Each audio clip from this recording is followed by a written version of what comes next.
هكذا عبر وليد الرقراقي أن المنفذ الأول منتخب المغرب يا حسام الدين أحمد هو إبراهيم دياز، وسجل في هذه البطولة في دور المجموعات أمام مالي، ولم يعبر. يقول كثير من اللاعبين يضيعوا ركلات جزاء ولم يعبر على الطريقة. أكيد أنا أكيد، لكن هذه المرة الأولى يشارك إبراهيم دياز في بطولة كأس الأفريقية. أنا أقول أن أمام جماهير في مباراة نهائية هذا صعب جدا جدا جدا. أنا أقول أن ممكن ولا نعرف، لكن ممكن أن أنا أقول أن أشرف حكيم هو الأفضل بالنسبة لك، هو الأفضل في هذا الوقت. أقول الوقت لأن كانت ضربة حاسمة، ضربة كأس. بدر الدين الإدريسي، شوف إن تكلمنا على ضربة الجزاء نتكلم عن السياقات التي جاءت فيها ضربة الجزاء، وكم من وقت تطلب من الحكم أو احتاجه إبراهيم دياز ليسدد. هذه لا بد أن نفهمها. وحنا كنا نتابع المباراة قلنا على أنه هذا التأخير في تنفيذ ضربة الجزاء، يعني هذا التأخير هو أثر على إبراهيم دياز. أنا بتكلم على السياقات. أنا بتكلم على السياقات لأنه قد تكون مساهمة في عملية إخراج اللاعب من التركيز الذي تحتاجه مثل هذه اللحظة، لأن عملية تنفيذ ضربة جزاء في الدقة 89 تساوي هدف يعطيك لقب. أعتقد ما يمكنش تكون عندك مناسبة أكثر من هذه لتصنع فيها حدث، فبالتالي هذا التنفيذ ديال ضربة الجزاء يحتاج إلى تركيز عالي. تكلمت على السياق لأنه طلب تقريبا 15 دقيقة حتى يعود المنتخب السنغالي لأرضيه، وهي ركلة جزاء. هي ركلة جزاء صحيحة لأن عملية الجد الكل يتفق أنها ركلة جزاء. صابر نفس الشيء. طيب كمل بدر تفضل. طيب ماذا حدث؟ أنا أقول لك أولا الطريقة التي نفذ بها إبراهيم دياز ضربة الجزاء طريقة سيئة لا تتناسب مع السياق اللي تكلمنا عليه. هذا أول شيء.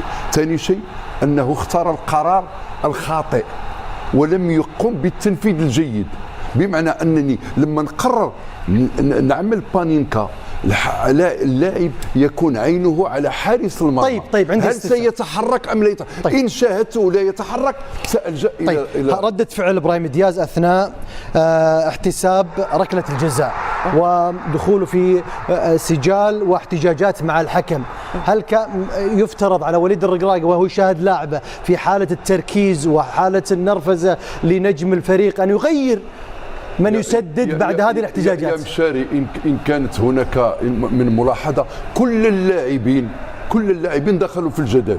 أشرف حكيمي دخل في الجدل، ياسين بونو دخل في الجدل، نفس الحجم. كل اللاعبين دخلوا في الجدل، فبالتالي هو استقر على من ينفذ. عادة ضربات الجزاء عنده أول اختيار هو إبراهيم دياز، منح لإبراهيم دياز. فشوف في كل الأحوال هذه ضربة جزاء ضائعة ضاع معها لقب، ربما كان سيكون لقبا والله أعلم ماذا كان سيحدث في 3 دقائق، لكن لو سجل كان الوقت سينتهي. إذن نعترف على أنه قرار خاطئ وتنفيذ سيء من إبراهيم دياز وكفى. وكثير من اللاعبين يخطئون في قراراتهم وأيضا في تنفيذهم لضربة الجزاء. وصف فتحي بالاستهتار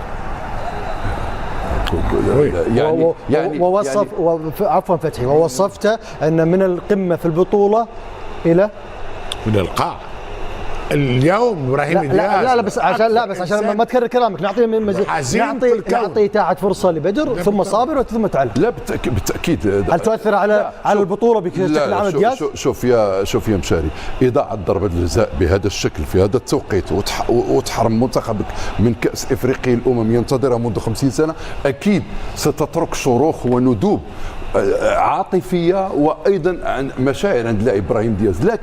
لكن في كل الأحوال إبراهيم دياز ما قدمه خلال هذه البطولة يشفع له بأن يكون في هذا المقام الذي يستحقه. طيب ورد عليك لاعب من المغرب في كأس العالم عمل نفس طريقة إبراهيم دياز، هو أشرف حكيمي في كأس العالم 2022 بنفس طريقة أمام إسبانيا. صابر تفضل. ليست شروخ ولا ندوب زي ما بيقول فتحي، بل جرح عميق.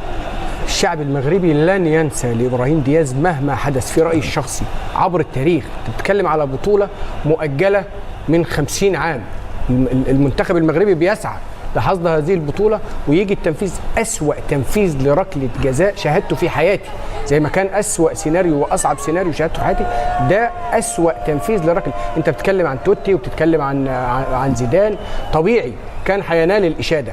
بس انا بختلف مع حسام، رغم ان انا لحظه تقدم ابراهيم دياز للعبه انا من نفسي طلبت انه اشرف حكيمي هو اللي يسددها، بس بعدين انا شايف انه لو كان اشرف حكيمي هو اللي سددها واهدرها كنا هنعلق المشانق لاشرف حكيمي ولوليد الركراكي، لسبب اخر نسخه من كاس افريقيا اشرف حكيمي اهدر وكان سبب في خروج المغرب، فلو سدد النهارده كنا هنقول بقى هو سبب في خروج المغرب في النسخه الماضيه وكمان مخليه بيسدد هذه الضربه الحاسمه. دي الحاجه الثانيه انه ابراهيم دياز سدد قبل كده واحرز، كل ده لا يعفي ابراهيم دياز من الخطا، بس انا بتكلم على اختيارات وليد الركراكي. لا، هو الطريقه مالت ابراهيم دياز هل ينتقد عليها؟ طبعا ينتقد عليها وينتقد، مش عايز اقول كلام اكتر من كده، ينتقد بالطبع. لا شنو وين يعني انا لو في الفاظ اكتر من الانتقاد ممكن اقولها لابراهيم دياز. ابراهيم دياز بدت حلم شعب باستهتار، يعني استهتار ده كمان اقل وصف ممكن طيب هو حاول، هو اجتهاده كان هو حاول، هو كان هيتلقى الاشاده لو كان احرزها، طالما ضاعت يتحمل يعني يتحمل بالطبع. خلينا اكمل لك بس التسديد. مين المسددين في داخل الفريق؟ كمان يوسف النصيري اهدر في افريقيا، وكمان اصلا انا لا اعترف بالعقده، ولكن يبدو انه في عقده للمغرب في ضربات الجزاء. حكيم زياش طلع المغرب في 2019 بضربه جزاء امام بنين. اشرف حكيمي طلع المغرب من النسخه الماضيه 23 نعم في 23 النهارده، وحتى في سفيان رحيمي في بدايه البطوله ضيع ضربه جزاء.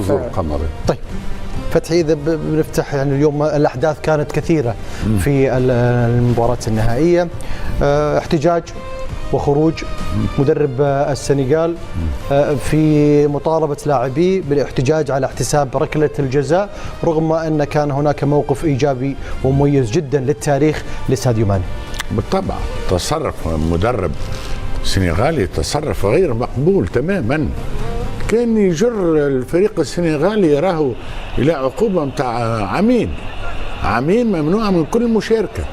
ربما مستقبل الكره السنغاليه في تصرف متاع مدرب صحيح غضب ولكن غير عادي، هذا تصرف غير مقبول، وربما معناه انه التصرف هذا للامانه خلى الكره الافريقيه قدامها معناها نقطه استفهام كبيره. ولا واذهب معك ابعد، قد تكون هناك عقوبات حتى في هذا التصرف. لا يلزم طبعا تكون عقوبات طبعا، ما ناش نلعبوا في حي، احنا مش مقابله رمضانيه بين احياء، نلعبوا نهائي كاس افريقيا. نهائي كاس افريقيا تتصرف معناها غادر واحنا نعملوها في الحي نتاعنا، نعملوهاش في نهائي كاس افريقيا. هل هذا العقوبه يلزم اجي؟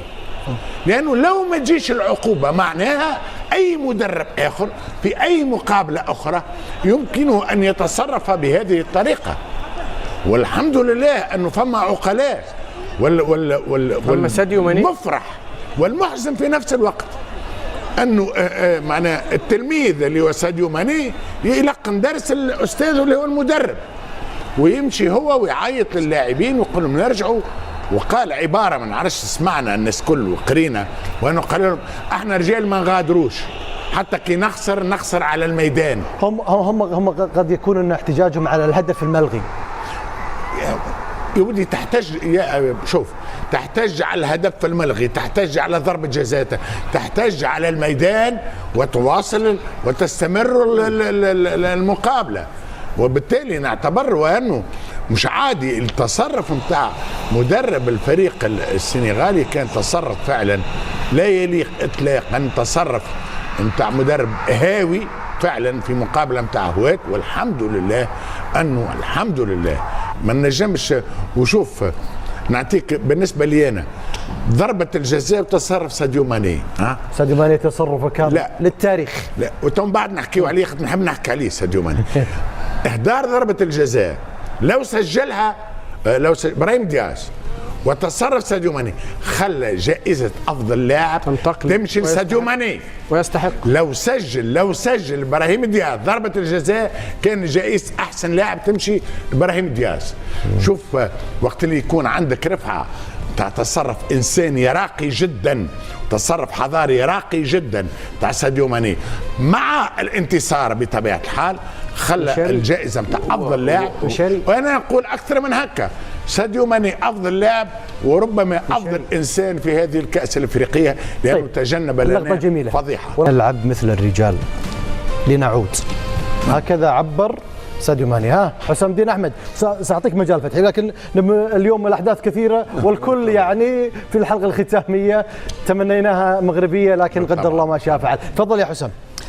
انا اقول على ساديو ماني تحديدا، على ساديو ماني، لكن ننتظر عقوبا تاريخيا على مدرب منتخب السنغال وساديو ماني في هذه المطالبه. ساديو ماني انا اقول اولا هنيئا لساديو ماني ومبروك لساديو ماني، لان هذا يعني اقول العوده يطالب لاعبيه بالعوده. ان نقول لما دعا اخوه ان يعود الى الملعب، وانا اقول ان هذا يبدو ان ساديو ماني يلعب للسنغال ولقارة افريقيا. يا سلام. لان ان كان منتخب السنغال خرجوا ولم يعودوا الى الملعب، ممكن ان هناك عقوبة، لكن سيكون اقول ان سيكون موقف للتاريخ. خرجوا لكنهم عادوا، وهذا قد يكون الأمر المميز في ما ذكرت لهذا النجم التاريخي الذي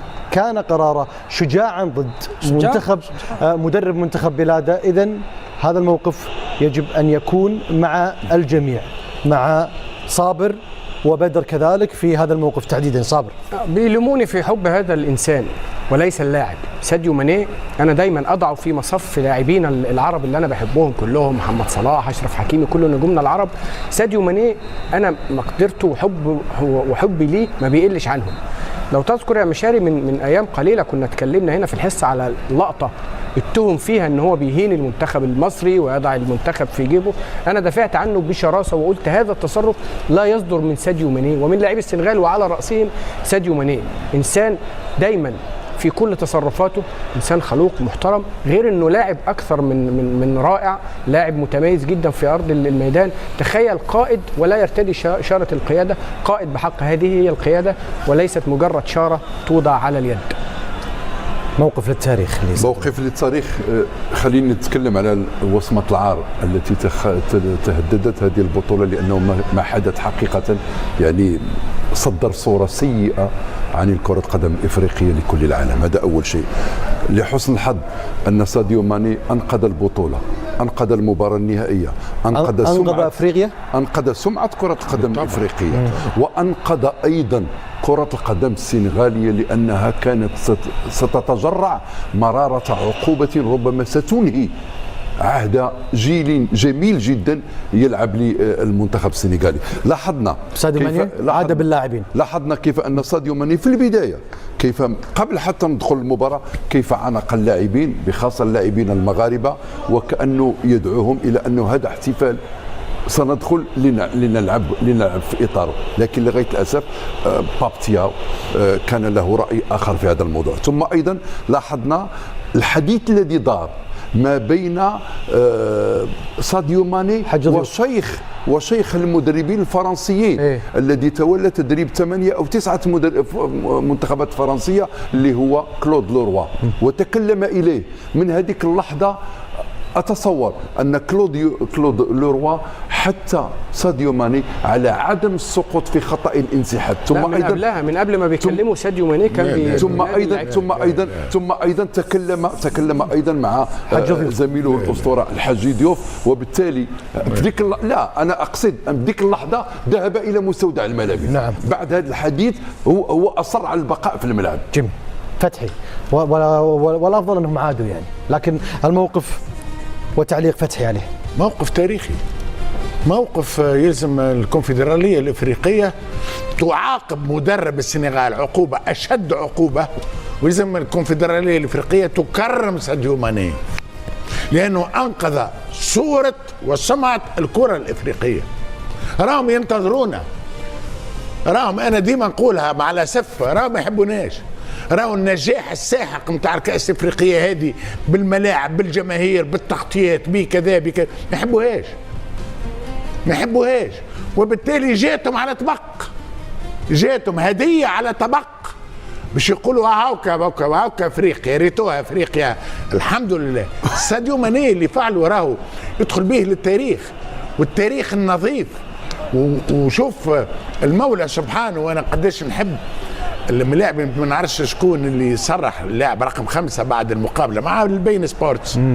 انا قال الحمد لله غانا قال 5 مرات الحمد لله الحمد لله الحمد لله الحمد لله. ليش ما تعشقوش؟ لانه دائما الحمد للمولى سبحانه وتعالى. ليش ما تعشقوش؟ معناها كلنا اخوات في الاخير. صحيح. كلنا كوره، ما هي الا كوره وتنتهي الكوره. كان تنافس. اذا ساديو ماني هذا قلت لك لاعب استثنائي هذا التاريخ، مش انا باش نحكي عليه، نعرفوا ليفربول وغيره وغيره وغيره. غيرنا ذكرنا هذه هي اخر نسخه له بالنسبه له. بهذه النسخه حقق بطولتين افريقيه. اذا كان اخر نسخه صح عليه، المولى سبحانه وتعالى خرج كاس افريقيه، فما خروج اروع وارقى وانبل مثل هذا الخروج كاس افريقيه، وكان هو تقريبا صانعها.